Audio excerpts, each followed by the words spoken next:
Well, good day. I'm Rudy Maxa. It is September 2nd, 2021, as we enter we get closer to the beginning of fall.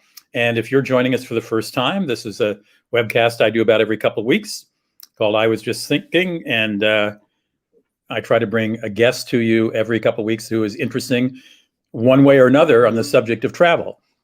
Sometimes I open with a bottle of wine from a particular region and talk about how easy it is to visit or not easy to visit wineries there. I'm not going to do that today because I just finished lunch. I also have one viewer who keeps telling me to stop drinking wine when we do this webcast. I wrote back and said, why? I mean, I don't glug it down. I just have one or two sips. At any rate, my guest today is Chris Elliott. He is one of America's foremost consumer advocates for travelers. For 16 years, he was the National Geographic Traveler Ombudsman, who answered all kinds of travelers' problems questions. Currently, he writes a consumer travel column for the Washington Post each week and for USA Today. He should be joining us any moment. I'm sorry, he just said he hadn't received my link, but I think he has probably by now. He should be joining us in a moment. First, let's talk about some of the big news in the last week. The biggest news was the European Union suggesting to its members, most of Europe except for England, who's not part of the European Union anymore, that they not allow Americans in unless they're fully vaccinated. Before that, Americans were invited to visit Europe if they were fully vaccinated or if they had proof of having COVID earlier and survived it, obviously, or if they could have shown 72 hours before their flight that they were negative for COVID. The EU suggested to European nations that they delete two of those categories and just allow fully vaccinated Americans in. They also were pretty cranky about the fact that America hasn't invited Europeans into the United States, except for very, very essential travelers, whether they're fully vaccinated or not. I don't know how long the Europeans are going to go without retaliating and say, okay, you won't let our people in. And by the way, more people are fully vaccinated in Europe, speaking overall, 70% compared to the United States, speaking overall, 51%. So it seems sort of odd that we're allowed to go into Europe and Europe's not more skeptical of us. At any rate, it's clear that the world is getting smaller for folks who are not fully vaccinated. So if you are fully vaccinated, you should be able to go to Europe still. Be sure to take your CDC card. There is talk about Tony Blair, the former Prime Minister of England, and a couple other world leaders wrote a column, I think it was in the Wall Street Journal in the last few days, suggesting a universal healthcare app to prove that you're vaccinated. France already has done that with its citizens. It's called the Health Pass, and every citizen who's been vaccinated has on their phone a digital display of a QR code that is their health pass that will let them in restaurants, cafes, museums, sports events, etc. Italy has one. I think it's called the Green Pass. Same thing. It's a QR code on their phone. The problem with this universal pass, which would be wonderfully efficient for the world, is I don't know that it would fly in the United States, where being in some vast database seems to petrify people who are afraid it's stealing our freedom in some way or another. Let me just do one thing here. I just want to send Tommy, our engineer, Chris's phone number, because he doesn't seem to be signing in, even though we both send him links. Bear with me. Chris Elliott. Copy. Oh, he's on. Oh, Chris is here. Chris, I was just sending Tommy your phone number. Here is Chris Elliott, as promised. I was just doing a little bit of travel. I was just telling the audience about the shift in EU suggested policy of only permitting fully vaccinated Americans into Europe, and dropping the possibility of a previous COVID or a recent test before your flight as being reasons to enter. I did not stress enough that this is a recommendation from the European Union, and each member of the European Union can choose to abide by that or not.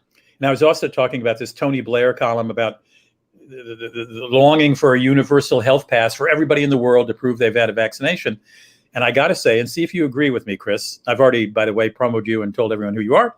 And I'll do it again in a moment for people who are coming in late. But the thing that I think will prevent the United States from taking part in any sort of universal healthcare pass is this: we're free and we don't want anybody to have our information component of the American public. Would you agree with me on that? Yeah, absolutely.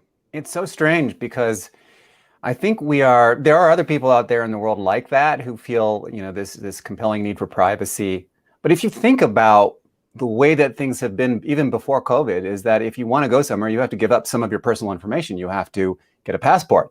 If you want to travel to a third world destination, you need to get the yellow card and you need to provide them with vaccine information. That was never very controversial. And now suddenly it's become a political hot button issue. It's almost unique in the world. I don't see any other country that does it exactly the way that we do. And I'm having a hard time wrapping my head around it. Maybe some of your viewers can enlighten us. Well, you're absolutely right. I mean, when that guy at the immigration window slides your passport through that electronic thing, it collects all the information about you, your address, who your mother is. I don't know what, but it's a lot of information. And not only is the yellow vaccine card necessary for some countries, there are many countries that are requiring Americans to get visas. You don't go to the Soviet Union without a visa. And you fill out all kinds of information. They want to know every foreign country you've been to in the last 10 years. So visas ask a lot of information, but I agree with you. It's become a political thing. It really has become a political thing. The only other thing that I was going to mention in the case of news is that El Salvador, on I think September 8th, adapts Bitcoin along with the US dollar as their official currency. And they're going to give everyone in the country, I think it's $30. I wrote about it. They're giving $30 for an e-wallet called Chivo, which means cool. So everybody's getting $30 to get them used to using Bitcoin. And this is either going to wreck their economy, which some economists suggest it will, or it's going to be a big boost for Bitcoin. And I suppose other countries might take a look at it. So anyway, Chris Elliott, if you've just joined, let me repeat his sterling credentials. I've been a friend of Chris's for a long, long time. He, for 16 years, was the ombudsman for the National Geographic Traveler, and he fielded all kinds of questions from travelers, a lot of them very difficult situations. He does that to this day. He's still a weekly columnist. He is a weekly columnist with USA Today and the Washington Post. And his own website, Elliott.org, is that the right URL, Chris? That's it, Elliott with 2 L's and 2 T's. Just it's like my name. He started a nonprofit organization, and he's got a lot of helpers. He recruits sort of this army of volunteers to research questions because it would be impossible for him to do it on his own. And they help not only travelers, but people whose dishwashers stopped working after 2 months. I mean, and one of the most helpful things on the site is a list, sort of crowd gathered, of direct phone numbers to top executives at all kinds of travel companies and other companies as well. So if you've got a gripe, you can write to the big gun and maybe get an answer quicker than writing a general letter or email to a staff level person. So check out Elliott.org. It's free. He also has a newsletter. And I was looking for information on Elliott.org for the newsletter, and I didn't find it. Chris, how do I find out your newsletter? I did sign up. So glad you asked, Rudy. I do have a free newsletter on Elliott.org, which is a daily newsletter. Goes out to everyone, just kind of has links to all of our stories. But I also have a premium newsletter called Elliott Confidential. And that's just my last name and confidential. So if you go to elliottconfidential.com, and that's got all the stories that my mainstream media news outlets refuse to publish. So I really get to, it is so much fun doing a newsletter that just tells it like it is for travel, customer advocacy, customer service, things like that. And we do all kinds of really cool topics in there. And there's a free version, so you don't have to pay for it. If you want to get the premium version, it's $50 a year, which is a really good deal for a newsletter. And if you want to be a savvier consumer, this is the newsletter to get. And your book is still in print. It is titled "How to Be the World's Smartest Traveler." How to be the world's smartest traveler. And Scammed is also still in print. And okay. Well, we'll do another commercial, a little half hour into this to remind people in case they can't write all this down fast enough. But we'll do that.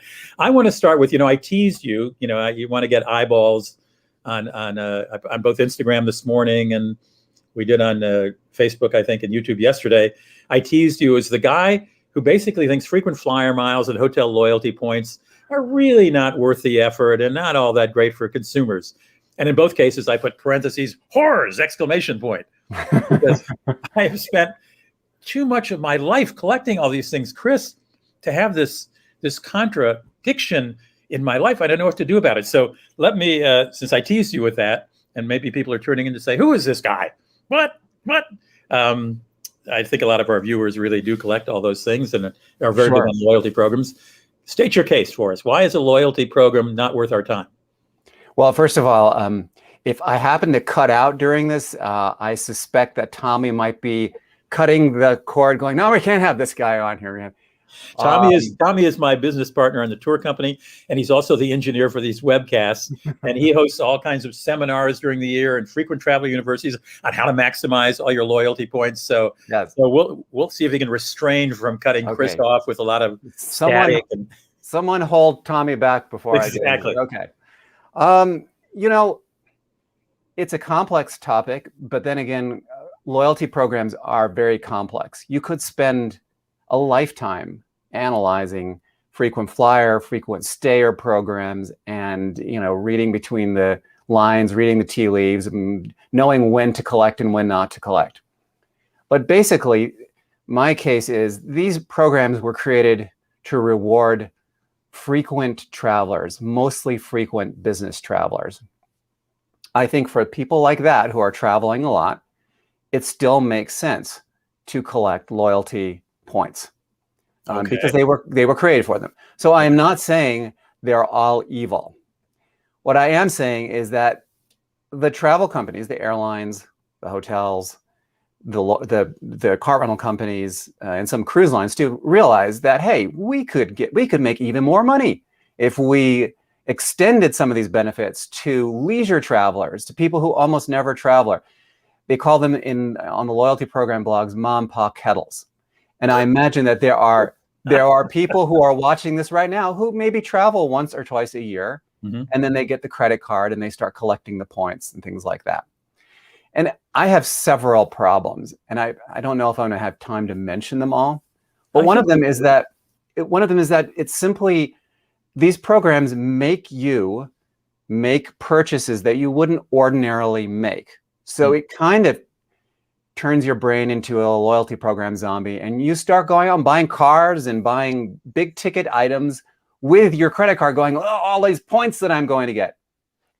I have a problem with that. I think that is something that, as a consumer advocate, I would advise people not to do. You don't want to buy things that you shouldn't be buying or that are too expensive. And that leads me to the second issue too. And that is that you are purchasing sometimes because you are fiercely brand loyal. You are purchasing things that are products, flights, hotel rooms that are overpriced or inconvenient. Or they're with a company that you don't even like. I'm not going to mention any names, but you know what I mean. If you are in one of these hub cities and you're a slave to one of the airlines that are there, you are a slave to United or Delta or American Airlines. You might not even like these airlines, but you say, well, they go wherever I want to go. And even though they mistreat me, I'm still going to collect my points with them and get my credit card and start running up big bills. And so those are my two chief issues. And Rudy, you're going to stop me. So go for it. I want to pause you. I don't want to stop you. Let me just say a couple of quick things. I'm very I didn't know Mon Pa Kettle. That was a new one. But I am familiar with folks who only fly once or twice a year. But I've often told them, if you have an airline or a hotel company affiliated or credit card, and you're going to put things on a credit card anyway, use one of those cards as long as you can pay it off every month, because otherwise your interest rate is going to be higher than most average credit cards that don't have an affiliation. And I say, look, if you have a 3-year-old child and he or she only goes to see grandma and grandpa twice a year on a flight, by the time they're 17, unless the airline has totally depreciated the points or the miles, whatever they're calling them, they might have enough to, take a round trip ticket across the country to look at a college. I couldn't agree more. You should not buy expensive things in order to rack up points. But I will acknowledge that I have bought a more expensive airline ticket, or maybe a more expensive hotel room out of my desire to reach an elite status in an airline or in a hotel frequent guest program than otherwise. And I live in a fortress hub. Delta owns Minneapolis, St. Paul, where I live. But the Southwest comes here, and there are times when I could probably save $20 flying to Chicago on United, but I'll default to Delta because I'm trying to get Delta Diamond or whatever. So I just wanted to sort of comment on some of those. So carry on. And I think you're probably going to talk about how the airlines can change the program at any moment. Oh, it's worse than that. If you've read the program agreement, well, let's stick with airlines. The miles don't even belong to you. Right. Legally, they belong to the airline. They can take them away whenever they want to. They don't even have to give you a reason for taking them away. Mm-hmm. And there are well-known loyalty or semi-well-known loyalty program bloggers out there who have lost their status. And they've lost all their miles because they were, cutting corners ethically. But there are people also who made honest mistakes and lost all their miles too. And so having this, the miles don't belong to you. And by the way, you mentioned the appreciation of miles. You do when you can start accumulating miles, but they don't appreciate in value over time. In fact, miles depreciate reliably because airlines and hotels will continuously change their redemption levels, and they'll raise them ever so slightly every year, a little bit more. Now they have these dynamic levels where you don't really know how much it's going to buy until you actually are ready to make a reservation. So you just don't know. But these miles don't appreciate. They're worth, if you looked at how much they are worth in terms of monetary value, it's like 0.0001 cent. Yet the airlines and hotels value them at something like around $1.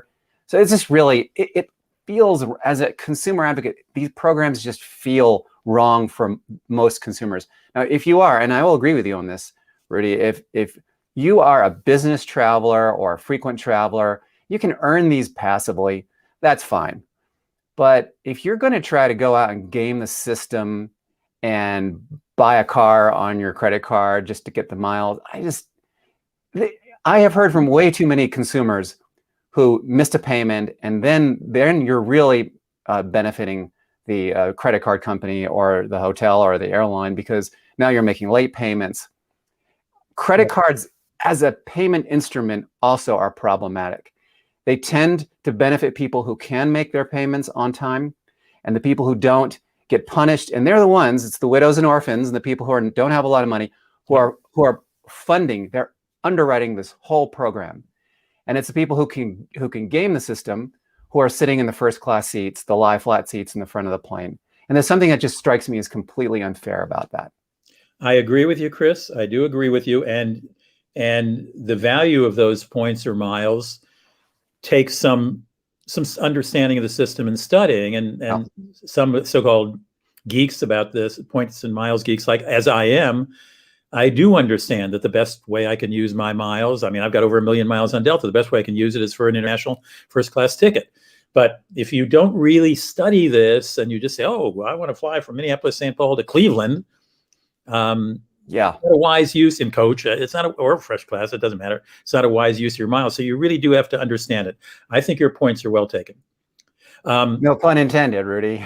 Oh, no, I'm sorry. I didn't mean and that. Hey, Tommy hasn't cut me off yet. All right. We have miles to go yet, though. And that's true. Yes. Thank you. What in your decades of focusing on your expertise as a travel advocate, consumer travel advocate, and a man who answers a lot of problems of people, what would you say your number one gripe that you get from viewers, listeners, subscribers, readers is? What category? Is it airlines, hotels? Is it lack of refunds or change? What's the number one gripe? Well, the biggest problem that I run into is people who don't read the terms and conditions, and they assume that they have a product that they don't actually have. Mm-hmm. They assume that their airline ticket is refundable or changeable, and it's not. They assume that when they show up at their hotel a little bit late, that they're not going to get charged for that one night. It's a lot of different things, and it can all be fixed very simply with people reading the terms and conditions. Back in the old days, your travel agent used to read the terms and conditions for you and would tell you what you could and couldn't do. People have ditched their travel agents now, unfortunately. Not everyone has, but too many people have. I love travel agents, travel advisors, they call themselves now. And now they are their own travel agents. So it's their responsibility. It's on them to read the terms and conditions, and they're not. And then they come to me. You, by the way, Tommy added a comment, but I don't know if you can see comments. I do. Tommy's not going to cut you off. It looks like, because you and I think both made this point. Tommy says the only ones who should play the miles and points credit card game are people who can pay off their cards every month. No one else. I agree with that. We do agree. So yeah, I think we're safe for the next few minutes, Chris. Thanks, Tommy. Unless you start attacking Norway, which is his home country, and some way start making jokes about Norwegian guys. And we can't do that either because I live in Minnesota, so I'd get in trouble too. So. As a matter of fact, Rudy, no, I'm kidding. Okay. You have an uncanny ability, because I follow your writings. I mean, people have sent in major questions involving tens of thousands of dollars after they've written letters, after they've talked to people at the companies, and you and your staff have had an amazing record from the ones that you post of you reaching out to them and saying, look, come on, let's look at this through somebody else's eyes. Let's be fair here. And they acquiesce. Okay, they've refunded your $15,000 for that, beach home you rented or that cruise you can't take. Is it because they're, wary of your clout? That's the only reason I can think, or you're a real persuasive guy, one or the other. I am very lucky to work with the best team of consumer advocates in the business. Michelle and Dwayne are incredible, and they're in the trenches with me and answering every email that we get, trying to help. So you don't really see about 99% of the cases that come through. Some of them we can help, some of them we can't help. We try to help each and every one of them. But when it comes down to something that has been maybe seriously overlooked, where someone has tried to get a resolution and they couldn't, we are 99% carrot and 1% stick. We never say, if you know who I am, and we have a million. No. If you don't fix this, we're going to write a story in a newspaper. It's called the Chicago Tribune. Maybe you've heard of it. We never do that. Or the Washington Post, right? Yeah, it's USA Today, whatever. You wouldn't last very long in this business if you did wield your media clout in that way. What we do is it's simply a dialogue. It's a relationship. We have relationships with all the people who are working in customer service. And we don't just reach out to them when we've got a problem. We stay in contact with them. Sometimes we will send them birthday cards and hey, how you doing? Just checking in with you, that kind of thing. So we really do cultivate a relationship with them. And people assume when they see these stories that get published that I simply pulled out my media credentials and said, do you know who I am? I'm going to write a story if you don't fix this right away. And it's not like that at all. Good. My guest is Christopher Elliott. He is a consumer travel advocate and expert. His weekly column appears in the Washington Post and USA Today. For 16 years, he was the ombudsman for National Geographic Traveler. Wrote great stuff. It was the same, crossed over the years. I was writing occasionally for National Geographic Traveler, so I saw his writings every month. If you've got a travel problem or a conundrum or question of just about any sort, feel free to ask that now in your comments column. If you are watching this after 3:25 Eastern Time or 12:25 Pacific Time on Thursday, September 2nd, 2021, you are watching a recorded broadcast from Thursday, September 2nd. So obviously we won't be taking questions live then, but I assure you we will learn other things. If you were dictator of the U.S. airline business, what would you do to make it better for consumers? What would you do? I think you will probably grant that one of the few positive things about COVID, and I don't want to make that a big statement, is the dropping of change fees by airlines. How long that'll last, I don't know. But that was a big profit place for them. Just took a couple keystrokes. They charge you $100, $200, $300 if it was an international ticket. So I'm glad to see that go. What else would you change? I presume you're happy with that too. And are there other things you would change that would make them more consumer friendly and allow them to still stay in business? Yeah, those change fees were hundreds of millions of dollars, and the airlines were charging billions in fees. They'd shifted from being, I love to say, not to get back to loyalty programs, I love to say that airlines are not really airlines anymore. They're loyalty programs that happen to be flying planes. But can I interrupt? That's partly because they make so many millions of dollars selling their points and miles to affiliated credit cards. I mean, car washes, anybody who wants to buy them, they charge them a lot of money and they just pocket that money. Yeah. It's absolutely absurd. And yeah, it's a little bit bubbly, as in the bubble may burst at some point, but is another reason to be very careful when you're collecting points and miles, because a company could one day decide to end it all, and they would be able to do that under the terms and conditions of the agreement that you have with them. I think that what I would like is a little bit more common sense to be applied. I think the change fees were a good start, but remember, not all the change fees are gone. Some tickets still have change fees, especially the very cheap tickets do as well. So I think it was a little bit selective what the airlines did, and maybe they should have done it for everyone. Those fees were immoral. They were just plain immoral. It didn't take $300 or $600 to make the change. No. And remember, it wasn't just a fee to change the ticket. It was also a price differential. If they chose to rebook, they had to pay a price differential. Right. That's another way that airlines were making money.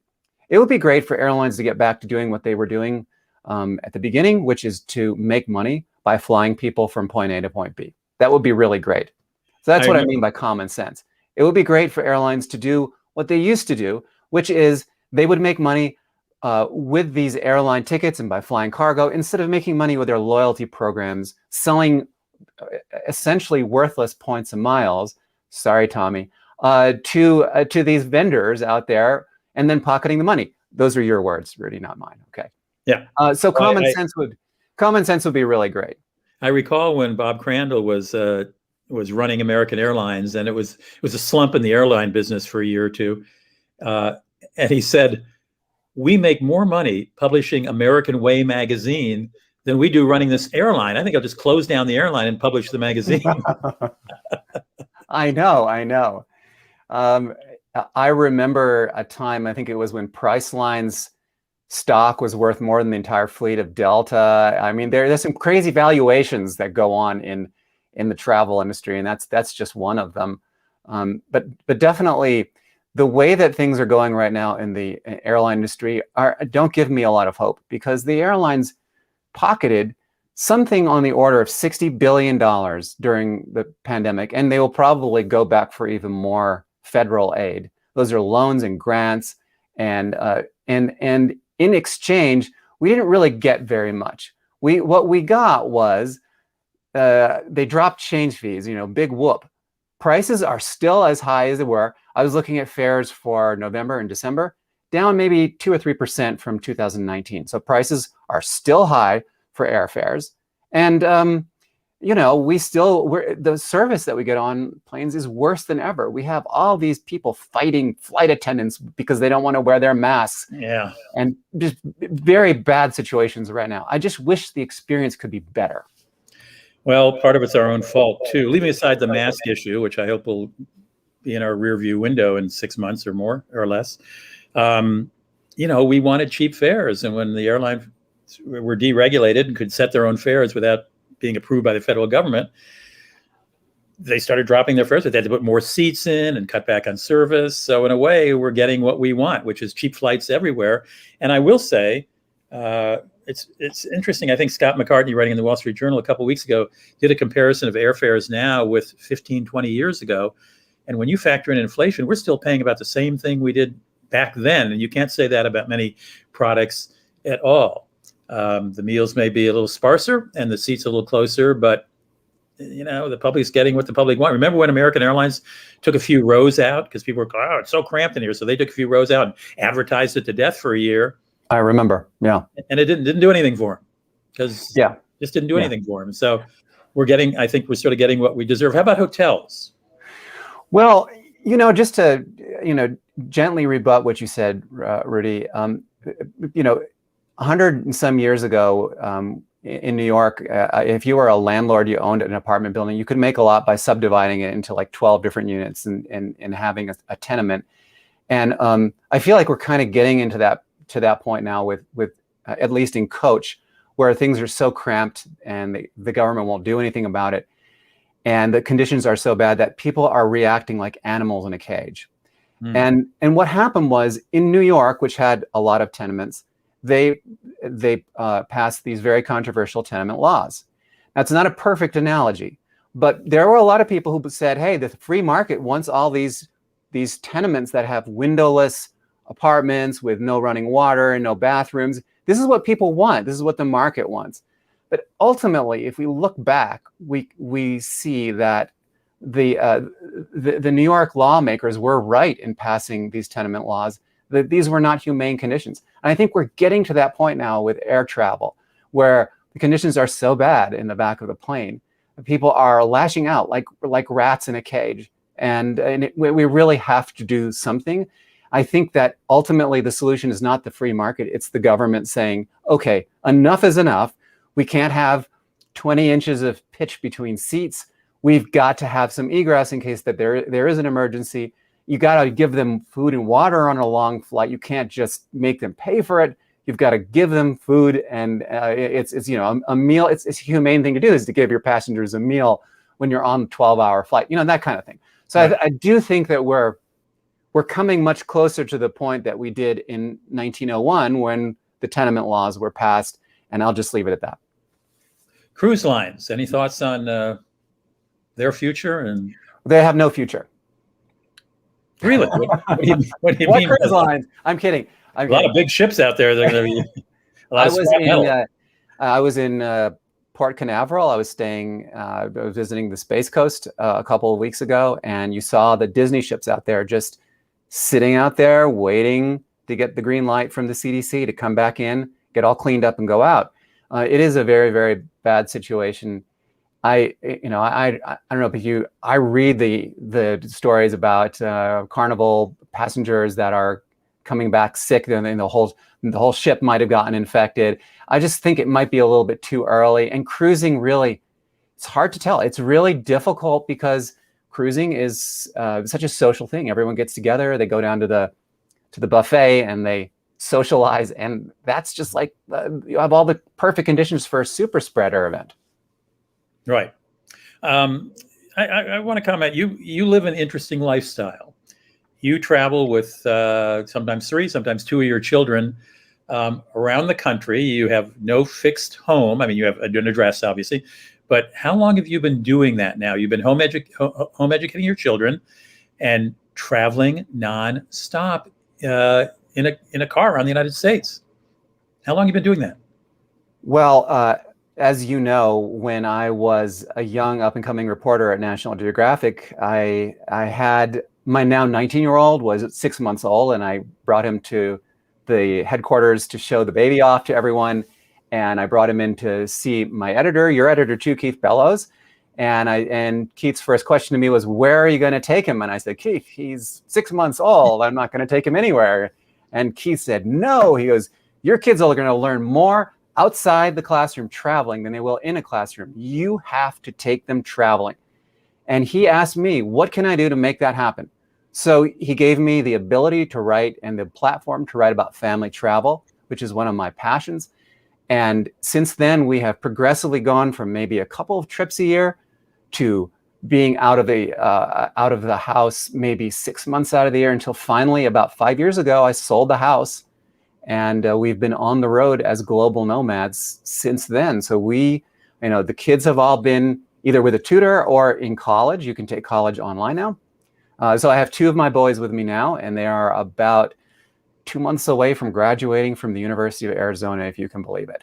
Well, you didn't give their ages. We had lunch together, your 2 sons and I, last week in Minneapolis. And you mentioned that they were both at the University of Arizona online. And then they're tall, like as you are. They could pass for a little older than they are, but their ages are what? They are 19 and 16. That's extraordinary. I didn't go to college till I was 19, let alone be ready to Yeah, graduate. neither did I. The earlier you get that tuition out of the way, the better. Yeah, well, and it's less expensive if you go online as well. They're very motivated. They love traveling. Obviously, otherwise they would be in a more settled situation. But so we have actually lived the life that Keith said we should pursue, and we've gone from one place to the other and learned so much from it. But they are very motivated. They were very motivated to get through school. We were fortunate to work with a great tutor who got them through most of high school in just less than a year. We got through a lot of their high school classes. And the nice thing about community college, which was their next stop, is that you can test in. You don't have to show them a high school degree. You can just take a test and they say, okay, you're fine. So they took a test and they started taking community college classes and they did very well. Wow. Have they ever, in these 5 years of nonstop travel, or have you for that matter, been someplace that, okay, this is it. This is where I want to live. This is the place. Oh, that is a great question. There are so many places that I really like. I mean, I got to tell you, I was just in Minnesota and I really loved Minnesota. Not just visiting with you, Rudy. We saw each other a couple of times, but Minneapolis has a lot to offer. And I was talking with some of the tourism people. They said, yeah, we talked to another travel writer who was looking for a place to settle. And, she said, I'm looking for a place where the cost of living is not too high and it's got a good community and people are nice. And she decided to move to Minnesota. So one of the places that I really have liked, and a special shout out also to Detroit Lakes, which was our last stop in Minnesota. What a great destination that is. We were just there on a perfect weekend and we went out fishing, and it's so beautiful out there. So anyway, yes, to answer your question, there are a lot of places I go to where I go, hey, I could live here, Do you foresee yourself after your boys go out, and have professional jobs at age 15? No, I'm kidding. That you might be traveling alone. You think you might continue this? You might settle down, raise a family, that kind of thing. I'd just raise the family. I don't want to do that again. The boys are both looking at graduate school now, and you can do that online as well. So they may be with me for at least another year. After that, I just don't know. I mean, I kind of have one home base in Washington, D.C. in Arlington. I've got another I'm right now in Uncle Pete's basement in Spokane. So I always go back there to, get my mail and things like that. And in Arizona as well. We were in Sedona for about 7 months at the peak of COVID. We decided we needed to stay put because of all the infections. There were no vaccines at the time. And so I have a lot of places that I call home. I'm sorry, I've never been to Detroit Lakes, but thank you for the recommendation. But I know in the course of, much to my surprise, I've lived here for 21 years. I moved here 21 years ago for a woman. We broke up, I think 12 years ago. I'm still here. And I never really had considered moving to Minnesota. And I'm not a big cold weather guy, though most Minnesotans embrace it avidly. But in the course of the 2 decades I've lived here, I know, and you may know about this, there was a Washington Post journalist who found it was a government study for the worst places to live in the country. And one was I think it's called Red Lake or Red Lake City in northern Minnesota. He came and did a story on the worst place to live. And after he went home, instead of getting a barrage of angry letters, that would normally happen from local residents, they said, hey, come on, spend a little more time, hang out. So he goes back, spends a little time, and a few months later, he and his wife moved there. I remember that story. That was a great article. I know. And then there was another couple, I think they still live here, who spent 2 years traveling the United States looking for the best place to live. And they would go to mid-size, they wanted to live in an urban area, so they go to mid-size and large cities, and they had a whole checklist of, museums, parks, financial, buying houses and so on. And Minneapolis came up the winner, and they moved here too. You don't hear that often about other cities. I mean, you don't find people moving to New York or San Francisco because they just want to, they love the idea of San Francisco or New York, Yeah. but they haven't really you haven't really put it on a grid and compared it to other places. But anyway, thanks for the shout out to Minnesota. I guess I feel a little better about living here. Although I must tell you, I've always wanted to live in Southern or Northern California. I got to say, the last couple of years, that desire has waned. California it just is on crutches, it seems to me, and I don't know that I want to go be on crutches too. But that's just me. So okay, I'm sorry. Well, I love California too. We're going to probably be in LA in a couple of weeks. We're still working on finalizing our arrangements, but it is COVID has really, really done a number on that city, and I think that it's going to take, and it's not months, but years before they're back to where they were. So I don't know, but they do have the nice weather there. That's true. Well, yeah, if there's not smoke and fire and you have enough water to drink, I mean, and the earthquake don't get you. Right. Big one's still out there waiting. No, I mean, I love California, but I don't know that I'd want to settle there. Plus, it's expensive generally. So that's for us workaday journalists, that's a consideration. Tommy still hasn't cut us off. I just realized he lives outside of Sacramento and he still hasn't cut us off. Oh, yeah. He's being very nice. Yeah. Yeah. My friend Renee just said, come to California, Rudy. I know. I'll come to California. I just don't know that I want to live there. But then again, she's in a fabulous place, Palm Springs, which is very pleasant. Hot, but pleasant. Palm Springs is great, like in January and February when everyone else is freezing and it's like 80 degrees there. Yeah. Yeah. Nope. Can I come too, Renee? I'm sure you can. All right, let's go back to consumer issues. What are you seeing more consumer complaints since COVID than before, or in recent history than before? And if so, does it go back to this cattle car approach to coach or other factors?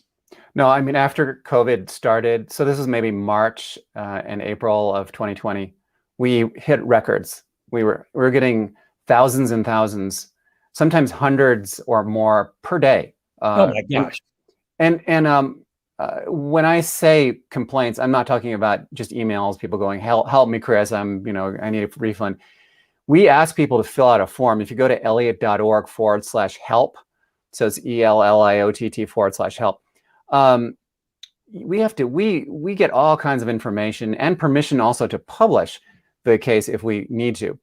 So this is not an easy form to fill out. So we were getting hundreds per day, and that continued probably until October or November of last year. So what happened after that is, and by the way, most of those cases were refund cases. People wanted to get their money back and the company couldn't or wouldn't, or maybe they had gone out of business. So those complaints were reflected also with the DOT complaints. The Department of Transportation had a record year in 2020. Most of their questions were about refunds that people wanted to get from airlines. Airlines kind of had a double standard when it came to refunds, but we can talk about that later if you want to. Now, maybe in December or January, things started to look a little bit more normal. But now in August, we have seen a huge uptick in cases again. Why? And but this time it's not refunds, it's just everything. It's people have questions, they're worried about their future trips. They want to make changes to their trips. And then we've also, one of the things that's happened is that our consumer column, the one that I write called Problem Solved, is running in USA Today now. So we've just been getting more complaints from there. But we're seeing an uptick, and I think that it has to do with Delta. Not the airline, the variant. Oh, okay. So it's just a resurgence of, oh my gosh, COVID, is it safe for me to go to Seattle or Miami Beach or whatever? Yeah, it's just an overall restlessness, really, and discontent. I think people are feeling unhappy with what happened this summer. Maybe they were flying and they got into an altercation, or they didn't want to wear a mask. They just didn't like their summer vacations, and now they want their revenge, I guess. They want to have a refund or something like that. So yeah, the summer of 2021 didn't turn out like everyone thought it would. Yeah, that's true. I think we thought in the spring, well, we've got a breakthrough now. People are getting their shots. And then, of course, vaccines became a political issue. And, if you get a vaccine, it's going to steal your DNA. That was one of the more interesting ones I heard of Oh vaccine. yeah, An that was a good one. anti-vax person saying on the news the other night, "It's going to steal your DNA." I was like, "What the heck does that mean?" All right, leaving, and then the microchip, and I remember the reporter saying, "Hey, you already got a microchip on you. It's called your phone that never leaves your side. They already know where you are." That's true. Yeah, and I think it's just so bizarre. The deworming medication, that one really. God. It's just who are these people? Joe Rogan apparently was taking it. Joe Rogan, our fellow podcaster. Oh my God. Right. And three radio shows. I mean, it's just, anyway, as I said at the start of this webcast, maybe before you got in a couple of minutes, Chris, I just said the world is getting smaller for people who aren't fully vaccinated. And at some point, I think there's going to be a lot of people are going to have to get vaccinated. That just, unless they don't want to go into a restaurant, while visiting New York or New Orleans or San Francisco or whatever. Walk me through the proper steps to protect yourself when something's gone wrong. I know you always say, once there's a hint of any debate or issue, immediately start recording the name of the person you spoke to, the time you did it, your ticket number, if appropriate, et cetera. What are the basic steps that we as consumers should know so that by the time we write you or to the Department of Transportation and complain, we might not have covered our tracks well enough to allow anyone to help us? Well, you're absolutely right that the best way of resolving any kind of a consumer complaint is in real time. So if you're at a restaurant and you don't like the dish that they served you, say something right then and there. If you're on a plane and there's someone spilling over into your personal space, say something right then and there. Don't wait until you're off the plane and you're upset about what happened and you're ready to wring someone's neck. A lot of times, you might have been willing to move you, if you was asked. Right? Well, exactly. A lot of times, your crew member or an employee will be empowered to fix the situation right then and there. Maybe they'll move you. Maybe they'll upgrade you to first class. If you're in a noisy hotel room, maybe they can get you something that's not as close to the elevator. No one in the service industry, and after all, this is a service industry, no one wants you to go home unhappy. So they're there to make you happy, and they want you to have a good trip if you're flying, or a good stay if you're just in a hotel. So that would be the first thing that I would do, is say, don't wait. If it's something that is less real time, so if it's something that's gone wrong and there's no an employee isn't close by, then you're going to want to start a really good paper trail. And what people think that they can do is that they can just get on the phone and make a phone call and make everything go away. And what's so interesting, Rudy, is that I get those calls from people all the time. My phone number is published on my website. People call me and say, "Hey, Chris, can you just make a call? Here's my problem." And unfortunately, that's not the way it works. What you want to be able to do is send a very brief, polite email to the company, whether it's a hotel or an airline or a cruise line or whatever. Send a brief email, explain in very unemotional language, explain what happened to you, and tell them what kind of a resolution you want. Be as reasonable as possible. That's important. Tell them what you want. Also, any details you have: what flight, what day, what your ticket number was, what seat you were in. But and ask for what you want. Right? Yeah. If you have any questions about what information you should be putting in, you don't have to fill out my form, but go to my form and I'll tell you exactly what the information is that you need. So that's a little bit of a hack right there.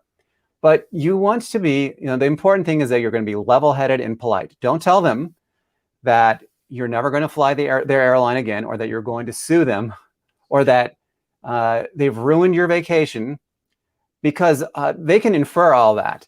Just tell them what happened in as unemotional terms as possible, and then tell them, and obviously give them all the details about where you were flying or where you were driving to or whatever, and then tell them what they want the resolution to be. Normally, a company will respond, and if they can fix it for you, they will.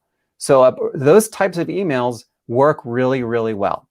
But if they don't, then what you want to do is start appealing. So get the rejection, and then appeal it to someone higher up. And you mentioned earlier that I published the names, numbers, email addresses of all the executives. That's a great hack too, because you can go and find the head of customer service for American Airlines and send an email to that person. And again, just forward the whole paper trail and then say, hey, I just, wanted, if you can take a look at this, I would be very grateful. Tell them you're a loyal customer if you are. And they usually have a way of looking that up. And then again, repeat, this is what I would like if possible. And $200, it could be 10,000 yeah. miles. Yeah, right. For them, giving a frequent flyer miles is not a big deal. It doesn't cost them anything. So and it makes you happy. If you collect miles, it'll make you happy. Sometimes all you need is an apology too. I flew 3 weeks ago from Minneapolis, St. Paul to Paris, and my Delta flight was delayed. It was a nonstop flight from Minneapolis, St. Paul, and the flight was delayed 4 hours.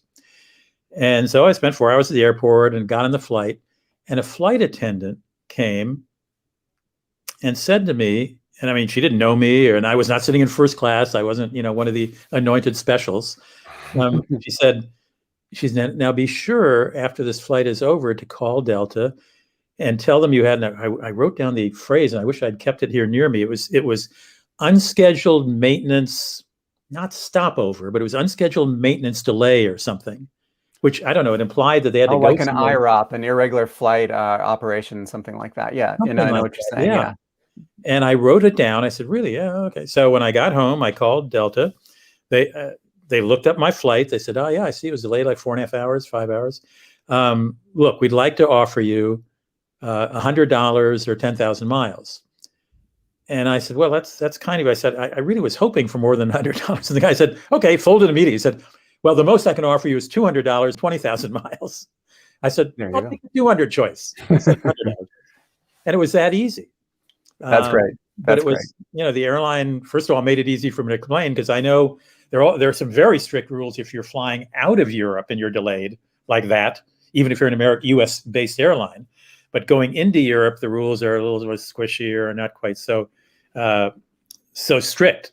So I was pleased to get $200 flight credit toward my future Delta flight, but sometimes it works. Okay, we have so few time. This is one last question I want to ask you. The value of posting a complaint on social media.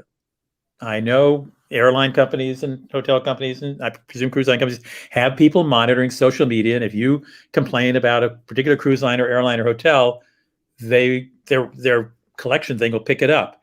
Is it still a valid, useful thing to do? It is. I've actually visited airlines, and I see where they monitor social media. They keep a very close eye on what people are saying about them. And if someone is maligning them and complaining, they will get involved. They can actually, it's pretty sophisticated. They can actually find your loyalty program number just based on your handle. They've got programs that tie all that stuff together. What? Oh yeah, they know who you are. Don't let the freedom guys find out about that. Oh yeah, no, okay, sorry. I didn't say that. I didn't say, Tommy, you can bleep that out, right? Yeah. Yeah, that it is. This social media is one of your tools. You want to start at the bottom, work your way up, keep everything in writing. But at some point, maybe just before you've contacted a consumer advocate or a lawyer, you can take to social media and you can tell the world if you have video, that's very compelling. People love that. But social media still does work. It probably works better than ever right now because they really do pay attention to everyone. You don't have to have a huge following or a blue check mark. All you have to do is have a good story and a couple of follows, and people will pay attention. Yeah, they want to nip it in the bud. Right. They want to make it go away. Yep. That's right. They want you to delete those tweets. I remember a few years ago, I presume they're still doing it, where Marriott had a system where they sort of surrounded their hotel with a electronic bubble. I'm just using an old guy's term to try to describe this. And they could tell when I checked in if my birthday was that day or the next day, or if it was I just reached 1 million points on Marriott or anything, a wedding anniversary, whatever. And they would go, oh, they would just know that without asking you, and they'd send an amenity up to your room saying happy birthday, happy anniversary, happy 1 million Marriott points, you're crazy, whatever. And I haven't heard much about that. Do you know if they're still doing things like that? Or was that a pre-COVID luxury? Oh no, they're still doing it. These are guest preference systems that they have. If you're part of a large hotel chain loyalty program, they know who you are. Sometimes you can go in and enter that information and say, I like a softer pillow or something like that. That all goes into the guest preference system, and they know when you check in, they know that maybe you're sensitive to scents. So they've got that noted. And they have a lot of other stuff too. I remember doing a story on that and saying, hey, could I just take a look at what you've got in there? Like, no, you can't see. This is all proprietary, It was your information though?